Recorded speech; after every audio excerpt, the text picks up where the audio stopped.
बिस्मिल्लाहिर्रहमानिर्रहीम। अस्सलामु अलैकुम वरहमतुल्लाहि वबरकातुहू। मैं हूँ आपका अपना मेज़बान हाफ़िज़ उस्मान और आप देख रहे हैं मेरा यूट्यूब चैनल। उम्मीद करता हूँ मेरे देखने वाले तमाम दोस्त अहबाब खुश व खुर्रम होंगे और मैं दुआ गो हूँ कि रब्बे ज़ुल जलाल मेरे देखने वालों को दुनिया में खुशियाँ अता फ़रमाए। मुअज़्ज़िज़ सामीन, क्या आप जानते हैं कि खुशी का राज क्या है? क्या आप जानते हैं कि एक खुशगवार इंसान अपनी तमाम ज़िंदगी के मामलात किस तरह तय करता है? क्या आप जानते हैं कि जब इंसान खुशगवार मूड में हो फिर वो अपनी कारोबार की सीढ़ियाँ किस तरह चढ़ता जाता है? क्या आपको नहीं पता? तो फिर आप हमारी इस वीडियो को ज़रूर देखें। ये वीडियो देखने के बाद आपके इल्म में इजाफ़ा होगा और अल्लाह के फज़ल व करम से इस वीडियो को देखने के बाद आपकी सोच ज़रूर बदलेगी। मुअज़्ज़िज़ सामीन, कहते हैं कि एक बादशाह अपने वज़ीर के साथ सैर करने के लिए निकला। जब वो अपने महल से निकला तो उसकी अचानक नज़र एक मज़दूर पर पड़ी जो मज़दूरी कर रहा था और फिर नीचे से ईंट उठाकर हवा के अंदर फेंकता। वो ईंट कलाबाजियाँ खाती हुई तीसरी मंजिल पर जा पड़ती थी। बादशाह इस मंज़र को देखकर बड़ा हैरान हुआ।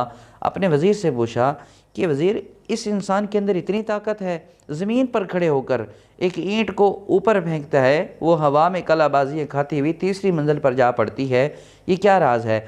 तो वज़ीर ने कहा, वज़ीर बड़ा समझदार था, उस वज़ीर ने कहा, हुज़ूर, इस इंसान में ताकत के साथ साथ एक और अमल भी कार फरमा है। अगर आप मुझे जान की अमान बख्शें तो फिर मैं अर्ज़ करूं।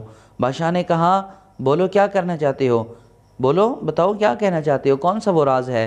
तो फिर उस वज़ीर ने कहा, बादशाह सलामत, बात यह है, इस इंसान की ज़िंदगी में कोई गम नहीं है, कोई परेशानी नहीं है, इसकी ज़िंदगी खुशगवार गुज़र रही है, इसके घर के अंदर खुशहाली है। बादशाह को जब ये बात बताई गई तो बादशाह ने तहक़ीक़ करने के लिए कहा, तहक़ीक़ कीजिए भाई इस बात की। तो वज़ीर ने तहक़ीक़ करने के लिए चंद लोगों को लगा दिया। वो आदमी एक हफ़्ते बाद रिपोर्ट लेकर उस वज़ीर के पास हाज़िर हुए और बताया गया कि इस मज़दूर की बीवी जो है घर में बैठकर अपने खामद का, अपने शोहर का इंतज़ार करती है। जब ये शोहर घर आ जाता है तो फिर उसको नहाने के लिए बाल्टी के अंदर पानी, फिर साफ़ सुथरे कपड़े पेश करती है। जब इसका शोहर नहा कर फ़ारिग होता है तो फिर खाने के लिए खाना पेश करती है। फिर वो खाना इतने कमाल से बनाती है, इतने एहतियात से बनाती है, नमक और मिर्च और मिसाले जात मुनासिब डालती है। फिर जब खाना खाकर फ़ारिग हो जाता है फिर इसको दूध पेश करती है। जब यह दूध पी लेता है तो फिर इसके लिए बिस्तर लगा देती है। इसका खावंद, इसका शोहर आराम से बिस्तर पर लेट जाता है। ये मुश्किल और तंग होने की वजह से कभी अपने शौहर को परेशान नहीं करती, सब्र से काम लेती है। ये है इसकी ज़िंदगी का राज। तो बादशाह बड़ा हैरान हुआ। फिर बादशाह ने पूछा, क्या इसकी ज़िंदगी के अंदर कोई रंजिश, कोई चपकलिस, कोई गम, कोई परेशानी, कोई तकलीफ़? तो बताया गया कोई भी नहीं है। बादशाह ने कहा, इसकी ज़िंदगी में रंजिश पैदा कर दो, इसकी ज़िंदगी में गम पैदा कर दो, इसकी बीवी के दरमियान तफर्रुक़ पैदा कर दो। बहरहाल बादशाह के वज़ीर ने उस ख़ातून के साथ मिलने जुलने वाली औरतों को इस काम के अंदर लगा दिया। भाई किसी तरीके से इस औरत के कान भरें और इसको नफ़रत दिलाएं अपने खामन से। ये बात बताई गई कि इसके खामन को कहा, इसकी बीवी को कहा जाए कि इसके खामन के दूसरी औरतों से नाजायज़ ताल्लुकात हैं। बहरहाल ये बात बताई गई, आपस के अंदर लड़ाई हो गई और वो खुशी वाला माहौल ख़त्म हो गया। जब मज़दूर अपने काम से फ़ारिग होकर घर वापस लौटा तो ना नहाने के लिए पानी, ना साफ़ सुथरे कपड़े, ना खाने के लिए खाना और ना लेटने के लिए कोई बिस्तर पाया गया। तो मज़दूर ने बात की, बीवी थी, मानने को तैयार ही नहीं थी। वो इतने गैज़ और गुस्से और गज़ब के अंदर थी कि गोया वो अपने शौहर को खा जाती। बहरहाल वो बढ़िया सफाइयाँ पेश करने लगा अपने मामले के अंदर, लेकिन बीवी ने एक भी ना सुनी।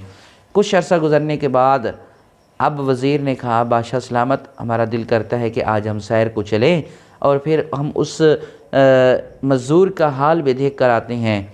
बहरहाल बादशाह ने उस वज़ीर की बात मानी, सैर को निकले। जब उस जगह पर पहुँचे जहाँ पर वो मज़दूर मज़दूरी किया करता था तो उन्होंने देखा कि वो ईंट फेंकता है, फिर वो ईंट जो है एक मंजिल से ऊपर नहीं जाती। 1,00,000 कोशिश करने के बावजूद भी उसकी ईंट वापस आ जाती है।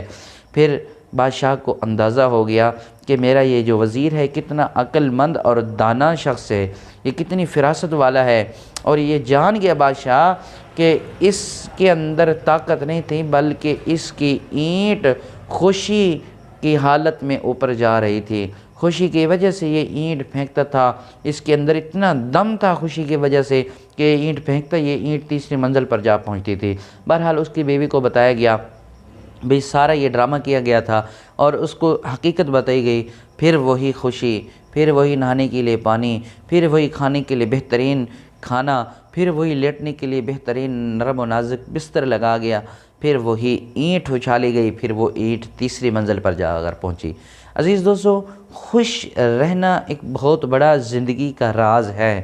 جس انسان کی زندگی میں خوشحالی ہے، جس انسان کی زندگی میں خوش مزاجی ہے، پھر دیکھیں کہ اس خوشحالی کی وجہ سے گھر کے اندر کتنی برکات پیدا ہوتی ہیں، اور خوشگوار زندگی کی وجہ سے انسان کاروبار کی منزلیں طے کرتا کرتا کرتا کرتا اوپر چلا جاتا ہے۔ خوشگوار زندگی کی وجہ سے انسان بہت ساری ترقی کر جاتا ہے۔ بسا اوقات گھر کے اندر یہ اس طرح کی چپکلش اور رنجشیں خود پیدا کی جاتی ہیں، اور یاد رکھیں جو یہ اس طرح کے رنجشیں اور چپکلش پیدا کرتے ہیں پھر وہ کبھی خوش نہیں رہ پاتے، پھر وہ خود اپنی زندگی خوشگواری والی نہیں گزارتے۔ تو عزیز دوستو، خوش رہیں اور خوشی کا سبب پیدا کریں، خوش رہیں اور لوگوں کو خوش کرنے کا سبب پیدا کریں۔ خوش رہیں گے آپ تندرست رہیں گے، خوش رہیں گے صحت مند رہیں گے، خوش رہیں گے اپنے کاروبار اور معاشرت کی منزلیں طے کرتے چلے جائیں گے، خوش رہیں گے آپ ایک اچھی زندگی بسر کر سکیں گے، خوش رہیں گے آپ کے گھر کے اندر برکتیں ہوں گی۔ میں دعا کرتا ہوں رب تعالیٰ مجھے اور آپ کو ہر قسم کی نظر بد سے محفوظ فرمائے، اور رب تعالیٰ مجھے اور آپ کو اس دنیا کے اندر خوش رہنے کا طریقہ اپنانے کی کوشش یہ دعا کرنی چاہیے کہ رب تعالیٰ مجھے اور آپ کو اس دنیا کے اندر خوش رہتے ہوئے زندگی بسر کرنے کی توفیق عطا فرمائے، اور رب تعالیٰ مجھے اور آپ کو ہم سب کو عمل کی توفیق عطا فرمائے۔ السلام علیکم ورحمۃ اللہ وبرکاتہ۔